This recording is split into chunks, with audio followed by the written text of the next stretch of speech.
Hola, mi nombre es Camila Zugarramurdi y vamos a estar hablando de las bases neurocognitivas del aprendizaje de la lectura. Quiero agradecer a Profuturo y al programa de formación docente por la invitación. Vamos a hablar de lectura y de aprendizaje de la lectura, y cuando hablamos de estos temas podemos empezar por distinguir como dos grandes dimensiones o dos grandes partes de la lectura. Una parte que tiene que ver con la comprensión del lenguaje oral, esta que empezamos a desarrollar desde que nacemos, incluso desde que los bebés están dentro de la panza, que tiene que ver con nuestra lengua de uso cotidiano y, por ejemplo, con el conocimiento previo que tenemos de los distintos temas, con el vocabulario, con nuestras capacidades y nuestra habilidad de comprensión de la gramática y de la sintaxis, con nuestro razonamiento verbal y con nuestro conocimiento literario, y todas estas cosas de la lengua oral que van a impactar fuertemente en nuestra comprensión lectora. Y ese es el fin último de la lectura. El fin último de la lectura es poder entender lo que estamos leyendo y poder disfrutarlo y poder aprender. Entonces, si queremos ser lectores expertos, necesitamos poner en juego todas estas características que tienen que ver con la lengua oral. Pero hay un segundo componente que tiene que ver directamente con las características del código escrito y del reconocimiento léxico, que es una parte que, si queremos, puede ser más mecánica, sin la cual no podemos llegar a la comprensión lectora, incluso si todas estas habilidades de la lengua oral están bien. Quiero decir, estas habilidades de reconocimiento léxico, que incluyen, por ejemplo, la conciencia fonológica, el ensamblaje de los sonidos o la decodificación, el reconocimiento visual de las palabras, la capacidad de transformar grafemas en fonemas y poder unirlos. Esta parte vinculada a la decodificación o al aspecto mecánico de la lectura es una condición absolutamente necesaria para la comprensión lectora. Entonces, cuando me refiero a lectura, y me voy a concentrar en estos procesos más básicos o de bajo nivel, no porque eso sea lectura en sí mismo, porque eso es solo una parte de la lectura y por supuesto que no es suficiente, sino porque si estos procesos básicos, y que además a nivel de desarrollo se aprenden antes y a nivel de enseñanza se enseñan antes, no están funcionando correctamente, entonces la comprensión lectora, por más que todas las habilidades de la lengua oral y yo tenga buen vocabulario y buena capacidad de hacer inferencias, no va a suceder, porque voy a tener todos mis recursos cognitivos orientados en esta etapa más básica, ¿sí? Entonces nos vamos a concentrar en este aspecto de la lectura que tiene que ver con la decodificación o el reconocimiento léxico. A nivel de desarrollo, les decía, tenemos que empezar a pensar a la lectura como algo que empieza desde que nacemos. ¿Por qué? Porque una de las fuertes bases del aprendizaje de la lectura es el desarrollo fonológico. Y el desarrollo fonológico empieza a suceder desde que nacemos, que tiene que ver con algunas de estas habilidades de la lengua oral y de poder, por ejemplo, identificar que las palabras están formadas de partes y que esas partes pueden ser sílabas o pueden ser partes más chiquitas, que son los fonemas, y identificar que esto que escuchamos, que parece ser como una cosa continua, como un flujo continuo, y de hecho es un flujo continuo acústicamente, en realidad tiene estas partes y que estas partes tienen significado. No solo tienen significado, sino que algunas de ellas, los fonemas, tienen una correspondencia visual que son los grafemas. Este desarrollo fonológico empieza entonces desde que el niño nace. Posterior a eso, y más o menos coincidiendo con el inicio de la escolarización primaria, se adquiere este proceso de decodificación, esta capacidad de tomar cada uno de los grafemas, convertirlos en sus fonemas y unirlos para formar palabras y poder acceder al significado de las palabras. Luego de que este proceso se ha automatizado y se ha practicado mucho, alcanzamos otro hito en la habilidad lectora, que es la fluidez lectora. Es decir, en vez de estar concentrado ya en cada una de estas etapas de conversión de grafemas a fonemas y de unión, poder reconocer globalmente cada una de las palabras y poder leer un texto de manera fluida. Y eso nos va a llevar hacia nuestro fin último, que es la comprensión lectora. ¿Qué pasa cuando un niño se enfrenta a la lectura de una palabra por primera vez? O empieza a tratar de entender el código escrito. Hay algo con lo que el niño ya viene. No empieza desde cero el proceso cuando el niño empieza en primero. El niño ya viene con un vocabulario, ya viene con el conocimiento de la relación entre el sonido de una palabra o su fonología y el significado de una palabra o su semántica. Eso ya está hecho, el niño ya tiene un vocabulario. Lo nuevo y difícil y desafiante del aprendizaje de la lectura es asociar a este sonido de la palabra un nuevo código, que ya no es auditivo, que es un código visual. Es decir, poder establecer la relación entre el código ortográfico y el código fonológico. ¿Por qué? Porque si yo logro activar el código fonológico, es decir, producir la palabra oralmente, ya puedo acceder al significado porque esa relación ya está hecha. Entonces sabemos que hay dos caminos desde el código visual y este nuevo código ortográfico hacia el significado o la semántica. Un camino va por la vía fonológica, y esto es lo que llamamos vía fonológica en los modelos de aprendizaje de la lectura, y otro camino es un camino que va directo desde el código ortográfico o la forma escrita de la palabra hacia el significado o el código semántico. Algunas de las estrategias de enseñanza de la lectura se centran en unos u otros caminos. Sin embargo, los estudios desde las ciencias cognitivas de los últimos 30 o 40 años nos han mostrado que hay formas que funcionan mejor. ¿Y cuáles formas funcionan mejor o funcionan más naturalmente? La de transformar el código ortográfico en un código fonológico para pasar del código fonológico al código semántico. Y esto en algún sentido es un poco antiintuitivo, porque uno diría, bueno, ¿por qué no voy directamente de ver la palabra escrita a acceder a su significado? Porque esa es una estrategia que, si bien puede funcionar para un conjunto limitado de palabras, enseguida se acaba, porque cuando me enfrento a una palabra que nunca vi, no tengo ninguna estrategia para acceder al significado. Sin embargo, la vía fonológica, esta que transita desde un código ortográfico visual a través de un código fonológico auditivo hacia un código semántico de significado, es una vía que me permite leer cualquier palabra que yo no conozca, porque solo necesito saber la relación entre los grafemas y los fonemas. Y entonces, cuando me enfrente a una nueva palabra, simplemente lo que tengo que hacer es tomar cada uno de los grafemas o letras, convertirlo en su fonema o sonido correspondientes y unirlos. Y entonces eso promueve la autonomía en la lectura y le permite a los niños y niñas leer cualquier palabra con la que se enfrenten. Entonces, esta vía fonológica es la vía que más se utiliza al principio del aprendizaje de la lectura, y la práctica repetida con esta vía fonológica va formando algo que llamamos un léxico ortográfico. Va formando una representación abstracta de la forma escrita de las palabras que puede, después de mucha práctica repetida y sistemática, establecer un camino directo desde esa forma visual o ese código ortográfico, ese léxico ortográfico, hacia su correspondiente significado.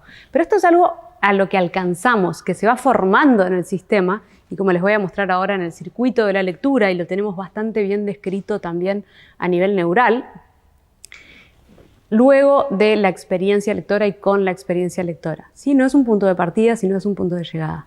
Y lo que vemos en los lectores expertos es que con la práctica de la lectura se ha formado esta nueva vía. Si lo miramos en la activación en el cerebro, lo que vemos es que al principio, las primeras etapas, cuando me enfrento a la palabra, lo primero que pasa es que se activa un área del cerebro que es el lóbulo occipital, que tiene que ver con el procesamiento visual, porque estoy procesando un estímulo visual.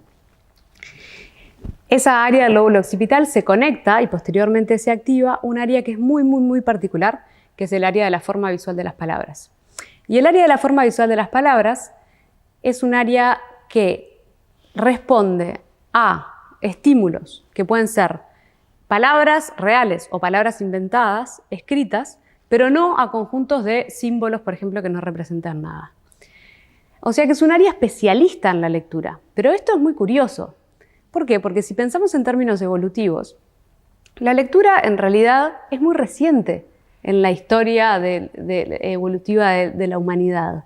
No ha habido tiempo suficiente, en términos evolutivos, para que existan estructuras específicas de la lectura, porque la escritura se inventó hace no tanto tiempo, ¿sí? Entonces, esta área, del área de la forma visual de las palabras, que notoriamente responde especialmente a palabras escritas y no a otro tipo de estímulos visuales, tiene que generarse o tiene que especializarse desde cero en cada individuo. Y esto es lo que vemos. vemos que en las personas, antes de aprender a leer, esta área no responde y esta área empieza a responder cuando me empiezo a familiarizar con el código escrito.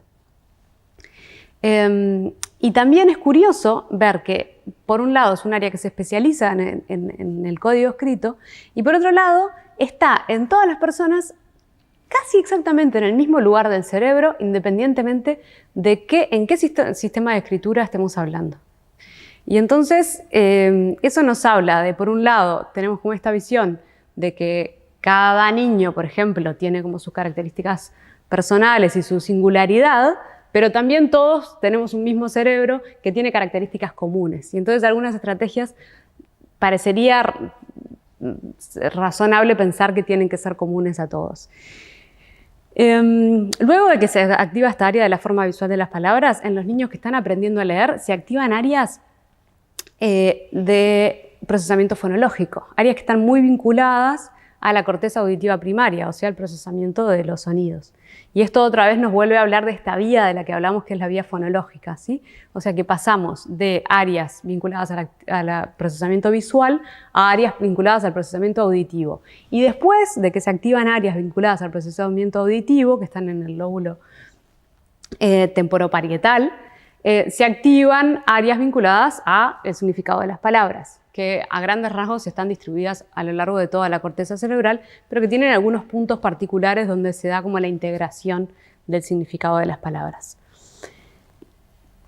Esto nos muestra otra vez que, por un lado, hay dos vías, una vía fonológica y una vía léxica, porque en los lectores expertos, me faltó decir, después de la práctica repetida de la lectura, se empieza a generar en el cerebro una conexión que antes no estaba, que va directamente desde el área de la forma visual de las palabras hasta las áreas semánticas, sin necesidad de pasar por la fonología, que es esta vía léxica de la que hablábamos antes. Estas dos vías se mantienen a lo largo de toda la vida, porque si como lector experto yo me enfrento a una palabra que nunca vi antes o que no existe, lo que voy a hacer es ir por la vía fonológica, voy a transformar cada letra en su sonido y las voy a unir, porque nunca la vi antes y no tengo una representación abstracta de ese código visual. Voy a seguir usando las dos vías, ¿sí? Pero voy a usar más la vía directa como lector experto. Cuando vamos a mirar evidencias estas de las que les estoy hablando son evidencias de tipo neural. Cuando vamos a mirar evidencias de tipo comportamental, para la cual no necesitamos casi ningún instrumento extraño como resonancia o electroencefalografía, vemos el mismo patrón de resultados. En este estudio que les voy a contar es un estudio de un grupo italiano en el que participaron niños de primero, segundo y tercer año de escuela y niños disléxicos que estaban en tercer año de escuela. Y el estudio lo que hace es medir cuánto tiempo les lleva a los niños leer palabras en función del largo de la palabra, ¿sí? Palabras de 2 letras, 3 letras, 4 letras o 5 letras. Y lo que se ve en primero, que es lo que ven en la figura acá en la línea violeta, es que cuantas más letras tiene la palabra, más tiempo les lleva a los niños leerla. Y esto nos está hablando de una estrategia fonológica y serial de lectura, es decir, el niño está tomando cada letra, transformándola en su sonido y después uniéndolas. Entonces, cuanto más letras hay, más tiempo le lleva a leer las palabras. Y esto es lo que se conoce como el efecto del largo de la palabra. Y se ve muy claramente en los niños de primero.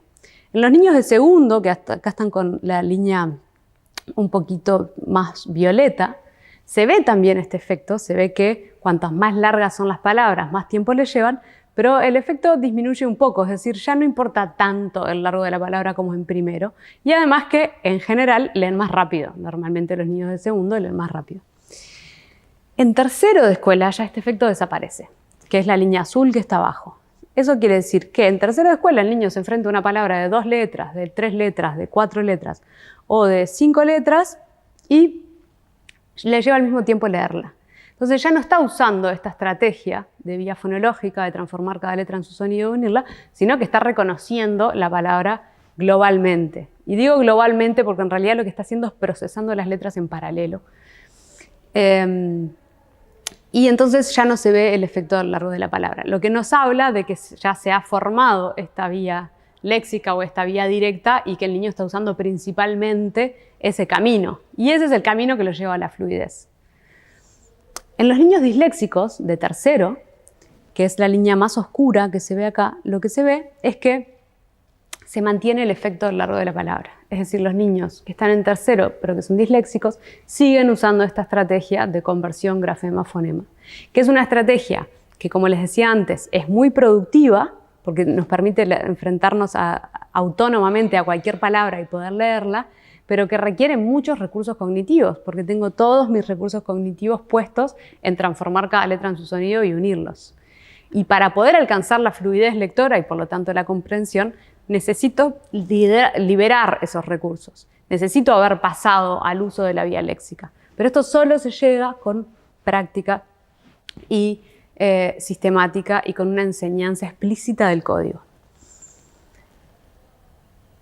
Les dejo acá algo para leer. No sé si tiene mucho sentido que yo lo lea. Tómense un minuto para leer lo que está en pantalla, para tener la experiencia de cómo es aprender a decodificar.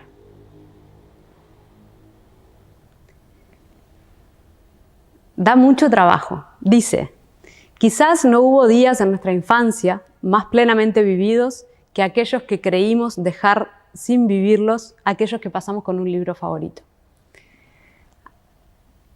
Está escrito con un código que no es el que usamos usualmente, tiene Ks y las palabras están separadas distinto a como uno esperaría. Y por lo tanto, probablemente lo que les pasó, debería haber pasado mientras estaban tratando de entender, es que no podían concentrarse en entender porque estaban concentrándose en decodificar. Y esto es lo que pasa si no se automatiza la decodificación. Todos mis recursos cognitivos están puestos sobre transformar esas letras en sus sonidos y poder unirlas, y no puedo ocupar recursos en lo que importa para lograr ser un lector experto, que es construir el significado. ¿Esto quiere decir que no debería estar tratando de transformar letras en sus sonidos? Para nada, todo lo contrario. Lo que quiere decir es que necesito mucha práctica con esto para que este proceso se automatice, es decir, que lo pueda hacer sin esfuerzo. Pasemos ahora a hablar sobre cuáles son los elementos que este circuito necesita para funcionar desde el punto de vista cognitivo. Y entonces, lo primero que un niño necesita saber para poder aprender a leer en estas etapas tempranas es conocer el principio alfabético, es decir, saber que en nuestro sistema a cada letra le corresponde un sonido. Y esto no tendría por qué ser así. De hecho, hay otros alfabetos que tienen características diferentes, ¿sí? Entonces, el niño tiene que saber esto. Puede ser que lo haya descubierto leyendo libros en su casa, o puede ser que no. Y si no lo descubrió, entonces tenemos que mostrarle que así funciona el código, ¿sí? Y eso es conocer el principio alfabético. Por supuesto que también necesita saber el nombre o el sonido de las letras. No tenemos tiempo acá para discutir si el nombre o el sonido, pero básicamente, si quieren, nos quedamos con el sonido. Tiene que saber el sonido de las letras para transformar cada letra en su sonido y poder unirlas. Pero para hacer esto, tiene que haber adquirido algo de lo que hablamos mucho, que es la conciencia fonológica. ¿Por qué? Porque tiene que, para asociar cada letra con su sonido o cada grafema con su fonema, tiene que poder haber identificado los fonemas de la lengua oral. Y esto es uno de los niveles de la conciencia fonológica. La conciencia fonológica tiene varios niveles, que puede ser el nivel léxico o el nivel de palabras, es decir, saber que una oración se compone de palabras, el nivel silábico y el nivel fonémico. Y este nivel fonémico, es decir, poder identificar que en la palabra pato hay 4 fonemas y cuáles son esos fonemas, o sea, nuestra capacidad de identificar y de manipular los fonemas de las letras, de la lengua, son centrales para poder asociar o aprender las correspondencias grafemas-fonemas. Y esto, que para los que somos lectores es como evidente, para alguien antes de que aprende a leer es muy difícil de hacer. Y por lo tanto necesita acompañamiento y necesita práctica. ¿Por qué es muy difícil de hacer? Porque no hay ningún otro ámbito de la vida, en realidad, y del uso de la lengua en el que necesitemos poder identificar los fonemas individualmente. Es una característica que solo corresponde al código escrito. También vamos a necesitar bastante memoria de corto plazo, es decir, porque si el proceso de ensamblaje de sonidos o de decodificación implica tomar cada grafema, convertirlo en su fonema y unirlos, tengo que mantener todos esos fonemas en mente, en memoria, para cuando llego al final unirlos. Porque si me olvidé, y eso se ve muy claro en los niños que están aprendiendo a leer, que les pasan con palabras más largas. Si cuando llego al final convertí cada grafema en su fonema, pero ya me olvidé de los que había convertido al principio, entonces no me da para armar la palabra. y por lo tanto la memoria de corto plazo va a ser muy importante. Y hay otra habilidad que se conoce como RAN, en realidad es más bien una tarea que usamos experimentalmente, que es acceder rápido al nombre de las cosas. Y esto tiene que ver con este pasaje de la decodificación a la fluidez. Es decir, cuando encuentro una palabra, poder rápidamente reconocerla. ¿Sí? Y esto es algo que, como les decía, se llega a partir de haber encontrado esa palabra muchas veces y haberla decodificado muchas veces antes. Todas estas habilidades se desarrollan antes de aprender a leer. Algunas desde que nacemos, por ejemplo, en el desarrollo fonológico. Y son fuertes predictores del desempeño lector. Y esto tiene implicancias muy importantes para la práctica, porque quiere decir que nosotros no necesitamos esperar a que un niño pase por el aprendizaje de la lectura para poder identificar niños que tengan riesgos de desarrollar dificultades en la lectura. Usualmente la práctica es un niño se aprende a leer o se le enseña a leer en primero, y si va un poquito más lento que sus compañeros, le damos un poco más de tiempo y esperamos a segundo. Y si en segundo todavía va un poquito más lento, a veces esperamos hasta tercero. Y si en tercero no se puso a tiro, hacemos una consulta con un especialista y muchas veces se hace un diagnóstico de dislexia. Sin embargo, dado que nosotros sabemos muy bien cuáles son las habilidades que el niño va a poner en práctica para aprender a leer y que éstas se desarrollan desde antes y que podemos medirlas en nivel inicial, podríamos, y de hecho tenemos estudios que los muestran, medir estas habilidades en nivel inicial, como la conciencia fonológica, el conocimiento de las letras, la memoria de corto plazo, la posibilidad de acceder rápido al nombre de las cosas, y hacer una predicción de si ese niño va a tener dificultades potencialmente o no. Esto no quiere decir hacer un diagnóstico, quiere decir monitorear. Y si monitoreo tempranamente, entonces también puedo intervenir tempranamente. Y entonces puedo, capaz a los niños que veo que van a tener mayores dificultades, acompañarlos un poquito más. Y capaz que incluso puedo evitar y prevenir trayectorias de dificultades lectoras. Más adelante Soledad va a hablar de las dificultades lectoras y de la dislexia y también un poquito de la diferencia entre esas dos cosas.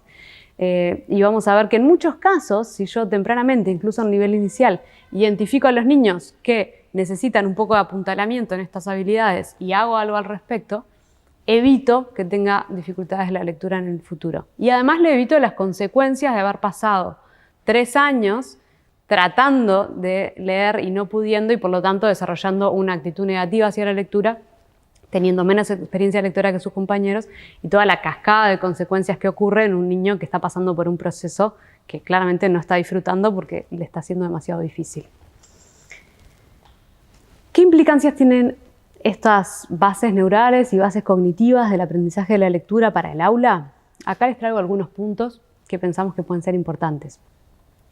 Por ejemplo, el primero es enseñar el procedimiento de ensamblaje de sonidos o de codificación de forma explícita. Algunos niños lo habrán descubierto en su casa, algunos niños llegarán a la escuela con eso y otros no. Y necesitan que les digamos, mira, esto es una palabra, se compone de letras, cada letra tiene su sonido y la manera de leerla es tomar cada letra, convertirla en su sonido y unirlos. Y si hacemos esto, le estamos dando la oportunidad de desarrollar una lectura autónoma a través de la vía fonológica, que es la que funciona mejor para después poder alcanzar la fluidez y la comprensión. Lo otro que es importante es empezar por palabras simples. El español es una ortografía que llamamos transparente. Esto quiere decir que las relaciones entre los grafemas y los fonemas son bastante unívocas. Es decir, la A en español siempre suena A, no importa qué otras letras tenga alrededor. Esto no pasa en todas las ortografías. Por ejemplo, en inglés, la A suena muy distinto en función de si está en la palabra cat o en la palabra table. Y eso genera una dificultad adicional para aprender a leer para los niños que aprenden a leer en ortografías como el inglés, que son ortografías opacas. En español podemos hacer uso del hecho de que es una ortografía transparente y concentrarnos al principio en palabras que sean simples. ¿En qué sentido simples? Hay varias dimensiones. Una es esta. Por ejemplo, que tengan letras que tengan solo un sonido asociado. Y que el niño no tenga que estar decidiendo cuál es el sonido que tiene que asignar a esa letra. Eso va a promover también su autonomía de la lectura, le va a permitir practicar y le va a permitir fijar las reglas de correspondencia de grafemas a fonemas. Lo otro que podemos hacer es usar muchas palabras diferentes, porque cuando usamos palabras diferentes, entonces estamos promoviendo este proceso de decodificación y evitando la memorización. Si yo siempre presento las mismas palabras, entonces el niño puede reconocerlas globalmente y reconocer que esto es pato, esto es piano y esto es caracol. No necesita pasar por cada una de las letras a su sonido. Pero no estamos fomentando esta estrategia que es la que le va a permitir después leer cualquier otra cosa. Y por último, practicar. Porque solamente mediante la práctica repetida puedo lograr liberar mis recursos cognitivos de este proceso que al principio es tedioso y estimular la fluidez y concentrar todos mis recursos en el fin último de la lectura, que por supuesto que es la comprensión y la construcción del significado. Entonces, para terminar, me gustaría dejarles un ejemplo de cómo puede ser la enseñanza explícita y sistemática del código con la palabra pato. Y que viene también de un juego que tal vez conocen, que es un juego de Royal muy viejo, que no encontré ninguna imagen, que es el pato. Que básicamente yo puedo tener las 4 letras de la palabra pato y entonces puedo marcarle al niño, bueno, tenemos esta palabra, esta es la primera letra, ¿cómo suena? P. Esta es la segunda letra, ¿cómo suena? A. Esta es la tercera, ¿cómo suena? T y esta O. ¿Qué se forma? Pato. Ok. Ahora voy a cambiar la primera letra y voy a poner, en vez de una P, esta letra. Y pongo una G, por ejemplo. Y entonces, ahora, ¿cómo suena esto? G. A, T, O. ¿Qué se forma? Gato. Haciendo eso, por un lado le muestro cómo funciona el código. Le muestro cuál es el procedimiento. Le muestro que cambiando una letra que tiene asociado un fonema, cambia la palabra. Entonces pongo la atención del niño en el nivel fonémico, que es un nivel que, como les decía, no necesariamente se desarrolla espontáneamente y que necesito acompañar y trabajar. Y después puedo cambiar la última letra. Y así puedo ir jugando cambiando letra a letra, ir formando distintas palabras y practicando el procedimiento de conversión de grafemas a fonemas, practicando el procedimiento de ensamblaje, que, como les decía, además depende de la memoria y la memoria se entrena, y poniendo la atención del niño en el nivel fonémico, que es en el nivel en el que debería estar para que este proceso funcione exitosamente. En resumen, ¿de qué hablamos? Hablamos de que existen 2 vías para el acceso al significado, que una vía es la vía fonológica, que consiste en transitar desde un código visual o ortográfico a un código fonológico o auditivo y de ahí llegar al significado, y una vía léxica, que es una vía directa, que va directamente desde el código visual hasta el código semántico de significado y que esta se alcanza con la práctica y es la que principalmente usamos los lectores expertos, pero que es algo a lo que se llega, no de lo que se parte. Hablamos de que hay algunas habilidades cognitivas que se desarrollan antes de empezar a leer y que van a ser cruciales para que este circuito de la lectura se desarrolle, que tienen que ver con la conciencia fonológica, las correspondencias entre grafemas y fonemas o el conocimiento de las letras, la memoria de corto plazo, el principio alfabético y la posibilidad de acceder rápido al nombre de las cosas, que va a estar vinculado a la fluidez. Y hablamos de algunas prácticas en el aula o algunos ejemplos de cómo se pueden poner en práctica estos procedimientos o estos procesos y cómo se puede acompañar a los niños en practicarlos, en disfrutarlos y en poder liberar sus recursos cognitivos para el fin último de la lectura, que es comprender y construir el significado. Así que por acá vamos a dejar esta parte y ahora van a ver otro video a cargo de Soledad Asís sobre qué pasa cuando este sistema tiene alguna falla o no funciona y entonces encontramos dificultades en la lectura y la dislexia. Muchas gracias. Y vamos a tener una instancia de intercambio donde podamos conversar sobre todos estos temas y todas las preguntas que surjan o temas que queramos discutir.